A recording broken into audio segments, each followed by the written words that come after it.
तो welcome to focus tutorial. और आज आपका जो अपना जो टॉपिक है वो है characteristic of management. MP board के स्टूडेंट्स आईएमपी क्वेश्चन, ठीक। और सीबीएसई के लिए ये आईएमपी टॉपिक है, क्वेश्चन नहीं आता है। सीबीएसई में कभी क्वेश्चन उठ के सीधा सीधा नहीं आता कि कैरेक्टरिस्टिक क्या है। सीबीएसई में वो क्या करते हैं, एक प्रॉब्लम देंगे जिसमें इससे रिलेटेड चीजें होगी, आपको उसको आइडेंटिफाई करना होगा और एक्सप्लेन करना होगा, ठीक है। इसके बाद में हो सकेगा तो मैं एक प्रैक्टिकल प्रॉब्लम लूंगा जिसमें इसको यूज कैसे करना है वो अपन देखेंगे। बट ये बहुत लेंदी है, आज का वीडियो हमारे लिए लंबा होगा क्योंकि ये 6 पॉइंट को पूरा 7 पॉइंट को क्लियर करने में काफी टाइम लगेगा। तो केवल वही स्टूडेंट, मैं अभी भी आपको एक ही बात कहूंगा, केवल वही स्टूडेंट इसको समझ पाएंगे पूरा 100% जिन्होंने हमारे लास्ट के वीडियो देख रखे हैं। और अभी तक हम बिजनेस स्टडी में 3 वीडियो अभी तक अपलोड कर चुके हैं, ये 4th वीडियो है। तो पहले वो देखें, उसके बाद में हम ये चीज याला वीडियो आपको बहुत अच्छे से समझ में आएगा। तो स्टार्ट करते हैं। Characteristic of management. देखो, एमपी बोर्ड में या सीबीएसई में भी इस क्वेश्चन को एक नई तरीके से पूछा जा सकता है। मैनेजमेंट को एक्सप्लेन करो। मान लो 5 नंबर में उन्होंने पूछ लिया कि मैनेजमेंट को एक्सप्लेन करो, है ना। तो क्या आप लिखोगे? डेफिनेशन तो सिर्फ छोटी सी है, 3-4 लाइन की डेफिनेशन है। हम फिर क्या लिखेंगे? उसके कैरेक्टरिस्टिक। तो कैरेक्टरिस्टिक करके नहीं लिखना है, कैरेक्टरिस्टिक में आने वाली बातें हैं, ये जो 7 बातें हैं, ये आप पैराग्राफ वाइज लिख दो, आपका 5 नंबर का मैनेजमेंट कंप्लीट हो जाएगा, ठीक है।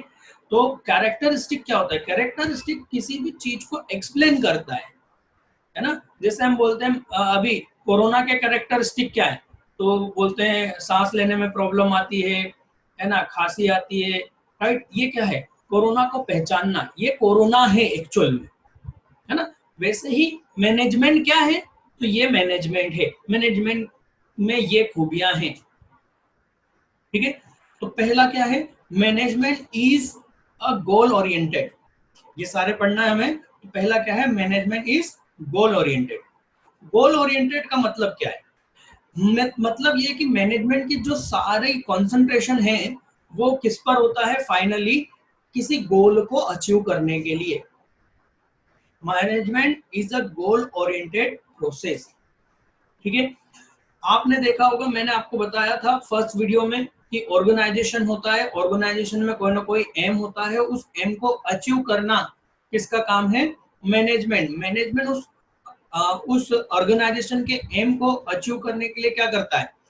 अलग अलग जो लोग अपने अलग अलग काम कर रहे हैं, उसके पीछे एक मकसद है, उस गोल को अचीव करना, उस एम को अचीव करना। आपने देखा होगा पहले के वीडियो में जिसमें अपन ने समझाया है कि हम सोशल वेलफेयर करना चाहते हैं, 6 लोग साथ में इकट्ठे हुए, सबके अपने अपने अलग अलग काम थे। एक फाइनेंस का काम था, एक का अकाउंट का काम था, एक का परचेस का। इस तरह से उनके काम अलग थे, बट उन काम के पीछे वो काम करने का जो मकसद था वो था गोल, और वो क्या था? Social welfare. और उस सोशल वेलफेयर को अचीव करने के लिए इनको सही तरीके से अरेंज करना ही, इन सारी एक्टिविटी, अलग अलग एक्टिविटी थी, इन सारी एक्टिविटी को एक गोल को अचीव करने के लिए काम करवाना क्या हो जाएगा? मैनेजमेंट, ठीक। यहाँ पर बहुत सिंपल से ये नोट्स में आपको अभी फॉरवर्ड कर दूंगा, आप उसमें ये सब मिल जाएगा आपको, ठीक है। तो यहाँ पर बहुत ही सिंपल लिखा हुआ है, success of every organisation is measured by extend to which its objectives are achieved. हम अच्छे से जानते हैं बेटा, हर व्यक्ति, कोई भी हम बोलते हैं ना यार ये सक्सेस है, तो वो सक्सेस कब है? जब वो अपने गोल को अचीव कर लेता है तो हम बोलते हैं यार ये सक्सेस है। तो वैसे ही ऑर्गेनाइजेशन भी, ऑर्गेनाइजेशन को भी, किसी भी ऑर्गेनाइजेशन को हम सक्सेसफुल कब बोलते हैं? जब वो अपने गोल को अचीव करता हुआ चले, ठीक है। इसीलिए यहाँ पर हर एक ऑर्गेनाइजेशन का जो ऑब्जेक्टिव्स होते हैं, गोल जो होते हैं, वो क्या होते हैं? क्लियरली डिफाइन होते हैं। Management unites the effort of different individual. In the organisation to achieve, वही बात जो मैंने अभी कही। मैनेजमेंट क्या करता है, ऑर्गेनाइजेशन को गोल को अचीव करने के लिए अलग अलग डिफरेंट टाइप के जो इंडिविजुअल्स हैं, ह्यूमन बीइंग है, उनके एफर्ट को क्या करता है, एक करता है। इसीलिए इसको क्या कहा है, management is goal oriented process. अब प्रैक्टिकल प्रॉब्लम आएगी, उसमें क्या होगा, उसमें कुछ इस तरीके से बात कही जाएगी, ऑर्गेनाइजेशन है, लोग गोल को अचीव करने के लिए काम कर रहे हैं, और फिर आपको बोल दिया जाएगा इसमें आइडेंटिफाई कीजिए मैनेजमेंट के कैरेक्टरिस्टिक को। तब आप वहां पर आइडेंटिफाई करोगे कि देखिए मैनेजमेंट गोल ओरिएंटेड होता है, और इस लाइन में शो हो रहा है कि मैनेजमेंट जैसा है गोल ओरिएंटेड प्रोसेस है। मतलब यहाँ सीबीएसई के लिए बोल रहा हूँ, एमपी बोर्ड के लिए कुछ नहीं। एमपी बोर्ड के लिए सीधा सीधा क्वेश्चन आएगा, आंसर लिखना है। एमपी बोर्ड को सीधा आएगा question, characteristic of management, 5 number छाप के आ जाओ। बट सीबीएसई में क्या होगा, इसी को टेक्निकल तरीके से पूछा जाएगा, आपको आइडेंटिफाई करना होगा, और इसके लिए आप इसको रट्टा नहीं मार सकते, मारना है याद तो करना ही है, क्योंकि ये का ये लिखना है, आइडेंटिफाई जैसे करोगे फिर आप पूरा ये लाइन आपको पंच करनी है। ठीक, आगे देखें। तो इस तरह से पढ़ना है ना, अब मैं बार बार नहीं बताऊंगा, आपको इसको समझना है और ये एप्लीकेबल करके देखना है, ठीक है ना, अच्छे से समझना है। तो सेकंड है ऑल परवेसिव। ऑल परवेसिव का मतलब क्या है, देखो मैंने फर्स्ट वीडियो में कहा है, जहां पर भी ऑर्गेनाइजेशन है, मतलब ग्रुप ऑफ पीपल टुगेदर, है ना, work something for achieve some work some aim. लोगों का ग्रुप है जो क्या कर रहा है, किसी न किसी एम के लिए काम कर रहा है। और यदि जहां ऑर्गेनाइजेशन है वहां पर उस काम को अच्छे से करने के लिए हमको वहां क्या जरूरी है, मैनेजमेंट। ठीक है, तो मैनेजमेंट कहाँ है, जहां ऑर्गेनाइजेशन है, और ऑर्गेनाइजेशन प्रॉफिटेबल भी हो सकता है, नॉन प्रॉफिटेबल भी हो सकता है। तो सब टाइप के बिजनेस, छोटे हो बड़े हो बिजनेस, प्रॉफिटेबल बिजनेस हो मतलब ऑर्गेनाइजेशन हो, नॉन प्रॉफिटेबल ऑर्गेनाइजेशन हो, जहां पर भी कोई एम है, उस एम को अचीव करने के लिए एक से ज्यादा लोग मेहनत कर रहे हैं, तो उन अलग अलग खोपड़ियों को एक साथ चलाने के लिए मैनेजमेंट जरूरी है। बात समझ में आई, ह्यूमन बीइंग अलग अलग खोपड़ी, मैं इसको अच्छे से खोपड़ी बोलता हूँ, क्यों, क्योंकि ये सबका दिमाग अलग अलग चलता है, और मैनेजमेंट क्या करता है, इन अलग अलग दिमागों को एक साथ एक उद्देश्य के लिए, एक एम के लिए साथ में लेके आता है। इसलिए मैनेजमेंट हर जगह है। ठीक है, तो ऐसे ही प्रैक्टिकल प्रॉब्लम में वो कुछ ना कुछ आपको दे देंगे, आपको समझना होगा कि ये ऑल परवेसिव की बात करते हैं। तो management is necessary to conduct all type of activity, जितनी भी टाइप की एक्टिविटीज है उनमें मैनेजमेंट जरूरी है, whether it is a business और non business activity, right. It is equally applicable in private and public enterprises. Private मतलब हम जानते हैं, पब्लिक का मतलब होता है गवर्नमेंट, है ना, अपन जिसको गवर्नमेंट बोलते हैं, तो पब्लिक इंटरप्राइजेस मतलब गवर्नमेंट। तो ये हर जगह एप्लीकेबल है, small large enterprises, government non government, फिर से वही बात कर दी है ना। So it is equally required in a petrol pump, hospital and office, whether in India और जापान एंड यूएसए। कहीं पर भी, मैं सिंपल वर्ड बोल रहा हूँ, जहां पर भी एक से ज्यादा लोग काम कर रहे हैं और उस काम को करने के पीछे कोई कॉमन ऑब्जेक्टिव है, कोई गोल है, उसको अचीव करने के लिए आपको क्या करना होगा, वहां मैनेजमेंट करना ही होगा। ठीक है, तो मेरे ख्याल से ये आप लोगों को बात समझ में आई होगी।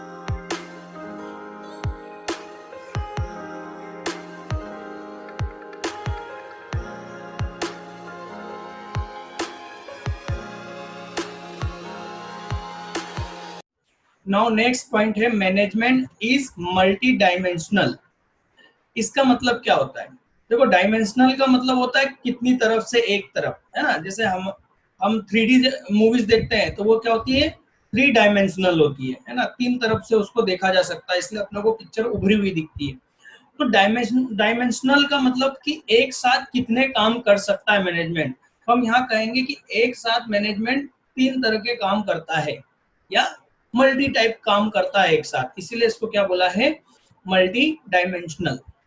ठीक है, तो मैनेजमेंट क्या करता है, management of work it concern with the performance of various activity task in an organisation. मतलब कि मैनेजमेंट क्या करता है, एक तरफ ये एक्टिविटी, ये तीन तरह की एक्टिविटी है, देखो ये फर्स्ट पॉइंट, सेकेंड, और ये नेक्स्ट में आएगा थर्ड पॉइंट, ये थर्ड, ये तीन तरह के काम वो एक साथ करता है, इसलिए हम उसको क्या बोलते हैं, मल्टी डायमेंशनल। अब तीन तरह के कार्य क्या हैं उसके, तो हम कह रहे हैं कि वो क्या करता है, अपने परफॉर्मेंस जो एक्टिविटीज हो रही है ऑर्गेनाइजेशन में उनको कंडक्ट करवाने का काम करता है।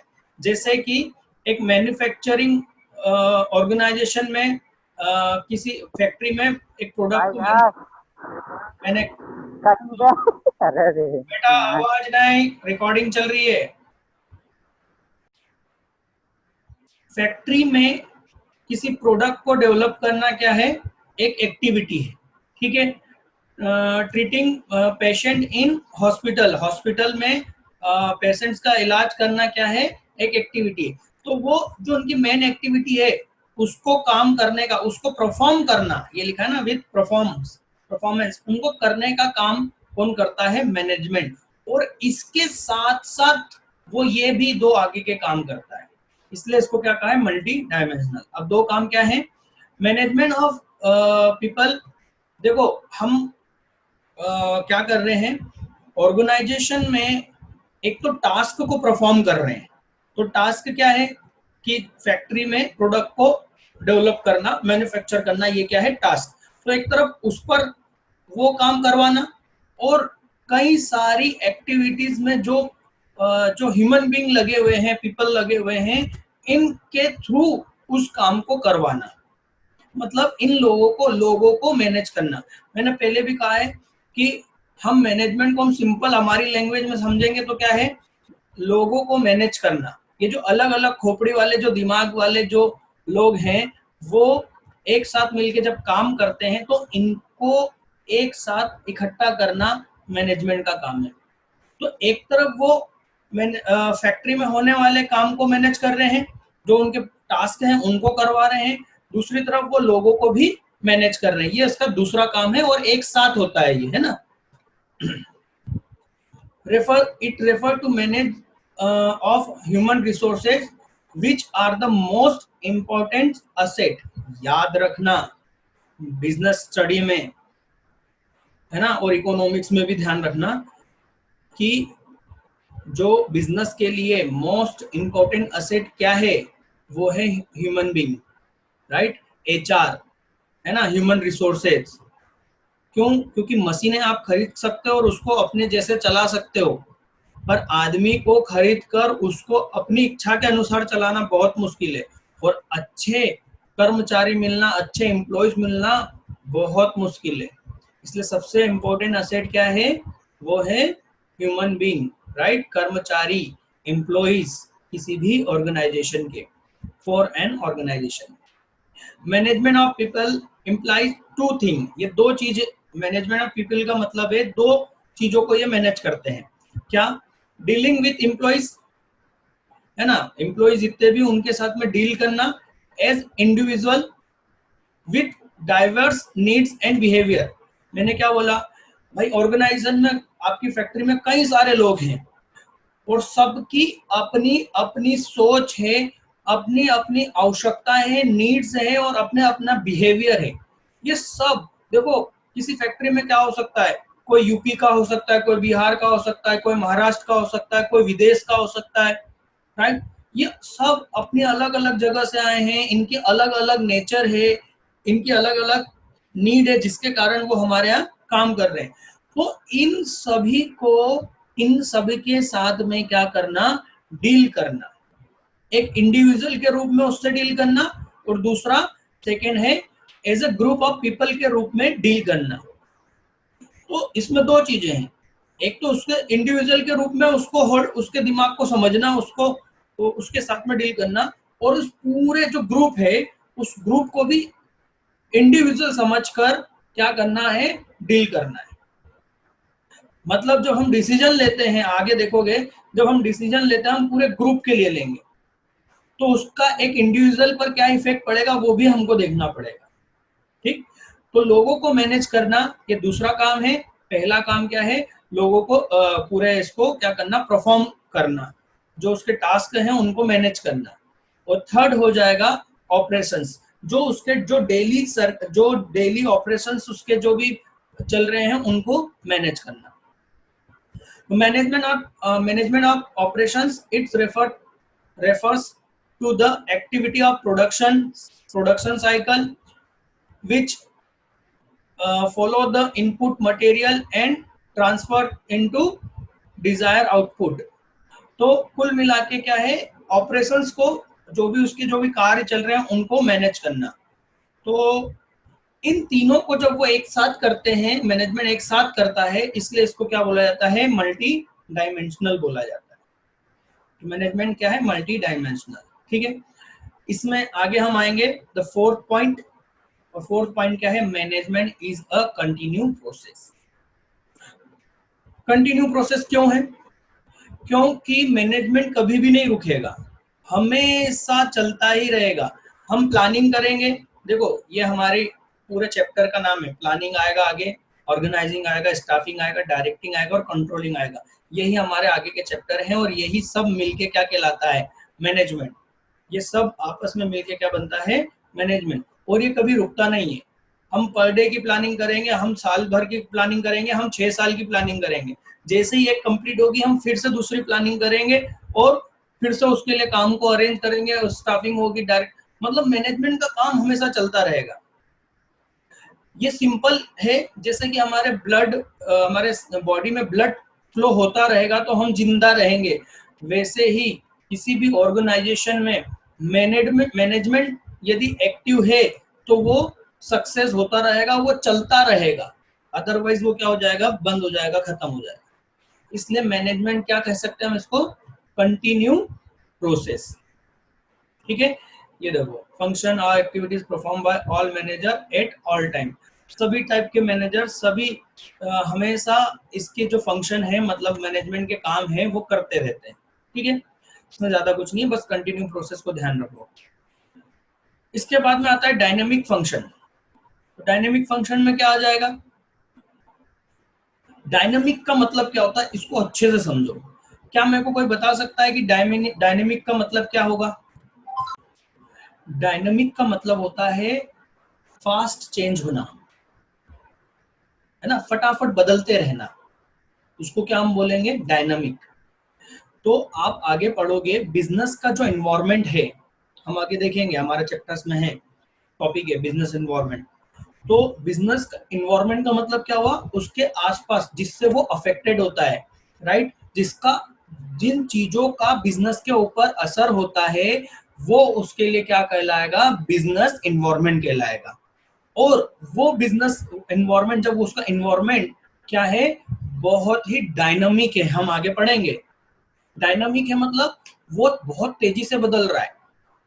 आप खुद देखो, अभी हमारे कोचिंग इंस्टीट्यूट के बिजनेस की बात करूं, अभी तक हम लोग ऑफलाइन पढ़ा रहे थे, मस्त आते थे, बुक खोलो और चालू हो जाते थे, राइट। अब क्या हुआ, एकदम से पूरा काम बदल गया। अब हमको पीपीटी बनाना सीखना पड़ रहा है ना, ऑनलाइन कैसे जाएं ये सीखना पड़ रहा है।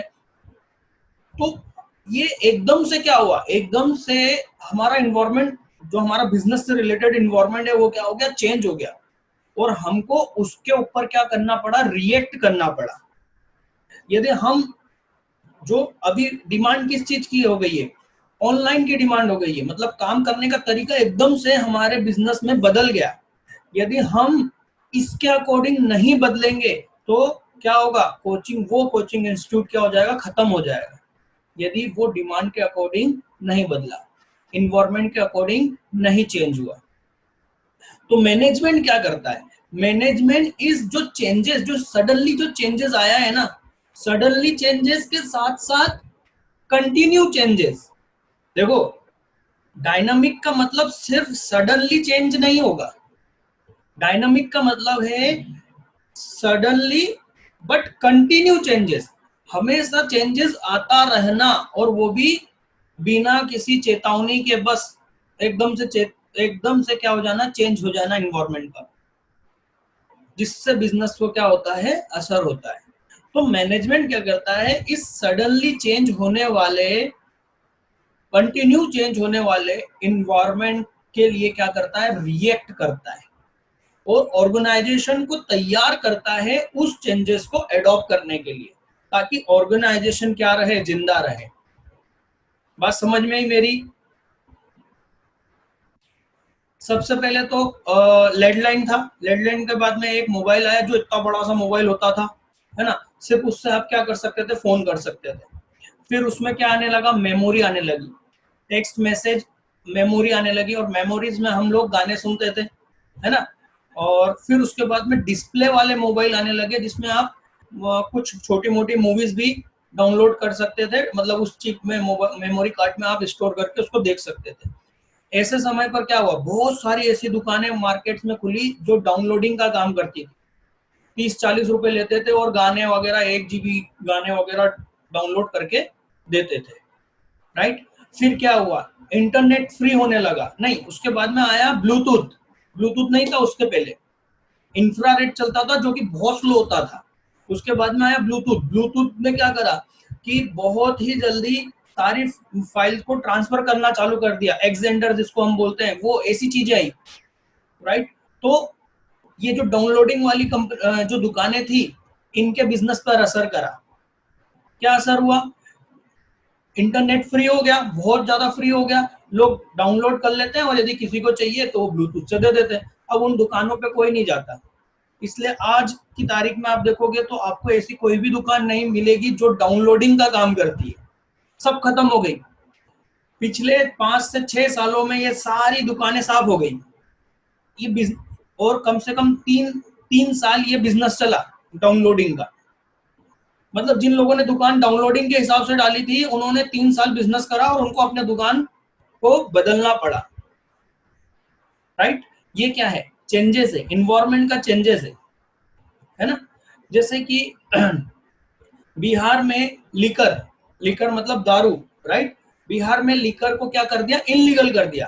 अब बिहार में जितनी कंपनी होगी जो सेल्स कर रही होगी, एकदम से क्या आया, गवर्नमेंट का रूल आया, बोले इनलीगल है, अब यहाँ पर कोई भी शराब, लिकर नहीं बिकेगी। कंपनी को तो लॉस हुआ ना बेटा, जो वहां पर कंपनियां हैं, है ना। अब उन्होंने क्या करा, उन्होंने वहां से प्रोड्यूस तो करा, पर उसकी सेल किधर करी, आसपास के स्टेट में सेल करना चालू करी। बट इससे भी उनको लॉस है, क्योंकि उसमें ट्रांसपोर्टेशन कॉस्ट उनकी बढ़ गई, राइट। तो हर बिजनेस क्या होता है, बिजनेस, आप यदि किसी भी व्यक्ति से पूछोगे कि सर बताओ बच्चा कि या कोई भी, कि तुम क्या करना चाहते हो, तो जो व्यक्ति नौकरी करने का बोलेगा ना कि सर मेरे को तो जॉब करना है, मैं तो ये बढ़ के बड़ा होके नौकरी करूंगा, वो एक्चुअल में जानता है कि बिजनेस में कितनी रिस्क है। और ये बिजनेस में रिस्क क्यों है, क्योंकि उसका इन्वायरमेंट क्या होता है, डायनामिक है। इस वजह से बिजनेस में रिस्क ज्यादा है। और मैनेजमेंट क्या करता है, मैनेजमेंट इस डायनामिक चेंजेस के अकॉर्डिंग क्या करता है, ऑर्गेनाइजेशन को डेवलप करता है। इसलिए कहते हैं कि मैनेजमेंट क्या है, मैनेजमेंट का काम क्या है, डायनामिक है। ओके, मेरे ख्याल से ये समझ में आ गया होगा। यहाँ पर देख लो, बहुत इजी है। Every organisation interact with its external environment. अब सर ये एक्सटर्नल क्या होता है, ये आगे के टॉपिक में क्लियर हो जाएगा। अभी जो मैं समझाया बस इतना समझो कि वो क्या करता है, इंटरेक्ट करता है उसके इन्वायरमेंट से, इन ऑर्डर टू सर्वाइव, जीने के लिए, और अचीव सक्सेस, सक्सेस होने के लिए। An organisation must change itself, उसको क्या करना होगा, अपने आप को चेंज करना होगा। And its goals according to the changes in social, economic, legal and technical environment. Sir ये क्या है, सोशल, लीगल, टेक्निकल? ये एनवायरनमेंट के टाइप्स हैं जो कि हम आगे अच्छे से पढ़ेंगे। तो उसने सिर्फ यहाँ पर आप सिर्फ क्या ध्यान रखो कि चेंज इन एनवायरनमेंट, ये क्या होगा, ये तो उसके टाइप से। तो चेंज इन एनवायरनमेंट, तो हम कहेंगे कि एक ऑर्गेनाइजेशन को क्या करना होगा, अपने आप को बदलना होता है किस, और उसके अपने गोल जो उसने टारगेट सेट कर रहे हैं उनको भी बदलना होगा, किसके कारण, जो कि एनवायरनमेंट में चेंजेस आए हैं उनके अकॉर्डिंग। और ये जो काम करता है वो कौन करता है, मैनेजमेंट करता है। इसलिए मैनेजमेंट का काम कैसा है, डायनेमिक है। ठीक, नाउ नेक्स्ट, ग्रुप एक्टिविटी।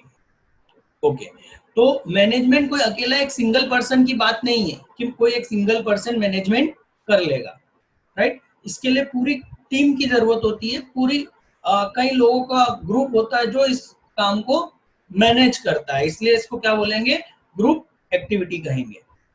ठीक है, और ये एक्चुअल में क्या करता है, कई लोगों के जो एफर्ट्स, अलग अलग लोग हैं, है ना, मैनेजमेंट में, सॉरी, ऑर्गेनाइजेशन में कई अलग अलग तरीके के लोग हैं, उन इंडिविजुअल, उन डिफरेंट टाइप ऑफ पर्संस को, उनकी एफर्ट्स को क्या करता है, कलेक्ट करता है। इसलिए ये एक तरह से क्या है, ग्रुप एक्टिविटी है। इसमें ज्यादा कुछ नहीं है, सिंपल सी बात है, ग्रुप एक्टिविटी है। ठीक, इसको देखते हैं, रीड करके इजी हो जाएगा। An organisation is a collection of diverse activity. ये कलेक्शन है किसका, बहुत अलग अलग जो एक्टिविटीज हैं उनका कलेक्शन है, डिफरेंट इंडिविजुअल का कलेक्शन है, थ्रू अ कोऑर्डिनेशन। ओहो सर, ये क्या होता है, पूरा आगे का एक टॉपिक है कोऑर्डिनेशन, इसी चैप्टर में। कोऑर्डिनेशन, कोऑर्डिनेशन का मतलब क्या होता है, एक दूसरे की हेल्प करना, टीम वर्क जिसको हम बोलते हैं, है ना। तो कोऑर्डिनेशन, टीम वर्क के जरिए क्या करना है, अलग अलग टाइप की जो एक्टिविटीज हो रही है ना, डिफरेंट टाइप ऑफ इंडिविजुअल्स काम कर रहे हैं, इनको एक रूप में कलेक्ट करने का काम कौन करता है, मैनेजमेंट करता है। Management unites the efforts of individual to achieve organisation goals along with fulfillment of personal goal of individual। इसका मतलब क्या है कि ऑर्गेनाइजेशन सारे अलग अलग टाइप के लोगों को, उनके द्वारा किए गए कार्यों को, एक्टिविटीज को क्या करता है, एक रूप लाता है, एक यूनिटी में उनके एफर्ट्स को कन्वर्ट करता है, जिसके जरिए वो ऑर्गेनाइजेशन के गोल को तो अचीव करता ही है, साथ में उस पर्सनल इंडिविजुअल, उस व्यक्ति का भी टारगेट अचीव करने में मदद करता है। जरा सोच के देखो, कोई मैनेजर या कोई भी एक एम्प्लॉय क्या आपके बिजनेस की सक्सेस के लिए काम कर रहा है, नहीं, वो तो सिर्फ अपने लिए काम कर रहा है, अपनी सैलरी के लिए काम कर रहा है, या उसका जो इंटरेस्ट है हमारी कंपनी में। हो सकता है कि हमारी कंपनी बहुत अच्छी, जैसे गूगल, हर व्यक्ति गूगल में काम करना क्यों चाहता है, वहां का मैनेजमेंट अच्छा है, मतलब वहां का जो कॉर्पोरेट कल्चर बोलते हैं उसको, तो कॉर्पोरेट कल्चर वो बहुत अच्छा है, इसलिए हर व्यक्ति उस वहां पर काम करना चाहता है। ठीक है, तो मैं तो ये एक ग्रुप एक्टिविटी है। एक मैनेजर जो, एक या एम्प्लॉय जो भी काम कर रहा है वो अपने बेनिफिट के लिए काम कर रहा है, तो उसका भी टारगेट पूरा होना चाहिए और ऑर्गेनाइजेशन का भी टारगेट गोल पूरा होना चाहिए, इसलिए इसको क्या बोलते हैं, ग्रुप एक्टिविटी बोलते हैं। ठीक है, इंटेंजिबल फोर्स, मैनेजमेंट कैसा है, इंटेंजिबल मतलब दिखाई नहीं देता, इसको आप क्या कर सकते हैं, केवल महसूस कर सकते हैं। याद करो, पहले वीडियो में मैंने आपको कहा है कि यदि कोई ऑर्गेनाइजेशन, और इसी में भी हमने कहा है, इसी टॉपिक में हमने पहले कहा है, पहले वाले में, कि किसी भी ऑर्गेनाइजेशन की सक्सेस कैसे हम देखते हैं, यदि उसने गोल अपना अचीव कर लिया तो हम कहेंगे कि वो ऑर्गेनाइजेशन सक्सेस है। तो हम ये कहेंगे कि कोई ऑर्गेनाइजेशन अपने गोल को अचीव कर रहा है, यदि सक्सेस है तो वो क्यों है, क्योंकि वहां का मैनेजमेंट अच्छा है। पहले के वीडियो में मैंने कहा है कि देखो, यदि मान लो किसी के यहाँ शादी हो रही है, राइट, और शादी में सब कुछ ऑर्गेनाइज हो चुका है अच्छे से, तो हम बोलते हैं यार वहाँ मैनेजमेंट अच्छा था यार, बढ़िया शादी, इतने सारे लोग आए थे, बढ़िया मैनेजमेंट था, कुछ भी डिस्टर्ब नहीं हुआ। और यदि वहीं पर शादी में कुछ गड़बड़ हो जाए तो हम लोग क्या बोलते हैं, अरे यार उनका मैनेजमेंट फेल हो गया यार, वो सब मैनेजमेंट फेल हो गया। बात समझ में आ रही है? तो मैनेजमेंट को आप क्या कर सकते हो, मैनेजमेंट को आप महसूस कर सकते हो। मतलब यदि आपका बिजनेस सक्सेस हो गया तो वो क्या होगा, आपको फील होगा कि हाँ यहाँ पर मैनेजमेंट है। और यदि आपका बिजनेस, आपका ऑर्गेनाइजेशन, आपका वर्क अचीव नहीं हुआ तो आप कहोगे कि यार मैनेजमेंट फेल हो गया। तो मैनेजमेंट फिजिकली नहीं है, इंटेंजिबल फोर्स है। ठीक है, तो यहाँ पर हमारा ये लास्ट पॉइंट है, characteristic of management. Management is an unseen force whose presence can be felt, जिसकी प्रेजेंस हम क्या कर सकते हैं, केवल महसूस कर सकते हैं। when an organization function, जब भी ऑर्गेनाइजेशन काम करता है तो हम केवल उसको क्या कर सकते हैं, महसूस कर सकते हैं। Discipline, happy and satisfy employees are reflect presence of good management। यहाँ पर लिखा नहीं है गुड मैनेजमेंट, है ना। मैंने बोला ना, जब कोई काम सक्सेस होगा तो हम क्या बोलेंगे, अरे हाँ यहाँ पर अच्छा मैनेजमेंट था। काम फेल हो गया तो हम बोलेंगे यार इनका मैनेजमेंट खराब है। ठीक? तो यहाँ पर हमारा कंप्लीट होता है कैरेक्टरिस्टिक ऑफ मैनेजमेंट, जो कि एमपी बोर्ड और सीबीएसई के लिए, दोनों के लिए बहुत ही खास है। सीबीएसई में आप बच्चों को ध्यान रखना होगा, इन चीजों को समझना होगा, ताकि जब भी प्रैक्टिकल प्रॉब्लम आए तो आप उसको आइडेंटिफाई कर सको। याद करने के साथ साथ आपको उनको समझना भी जरूरी है। ठीक है, तो यहाँ पर हमारा ये कितने 7 पॉइंट कंप्लीट होते हैं मैनेजमेंट के कैरेक्टरिस्टिक के। नेक्स्ट हम देखेंगे ऑब्जेक्टिव्स ऑफ मैनेजमेंट, जो कि बहुत ही इंपॉर्टेंट टॉपिक है आगे के पूरे मैनेजमेंट को समझने के लिए। ठीक है, तो उससे पहले मैं यही कहूंगा, यदि आप लोगों ने लिज्जत पापड़ का जो वीडियो है यूट्यूब पे अवेलेबल है, आप डालोगे national geography mega kitchen Lijjat papad, याला वीडियो आप जरूर देखो, क्योंकि आगे के अपन जितने भी लेक्चर होंगे उसमें उसका रेफरेंस लेंगे। तो आपको तभी समझ में आए, वो वीडियो देखोगे तभी आपको समझ में आएगा कि मैं क्या बोल रहा हूँ। ठीक है, तो आज के लिए बेटा इतना ही है, कल हम नया टॉपिक चालू करेंगे।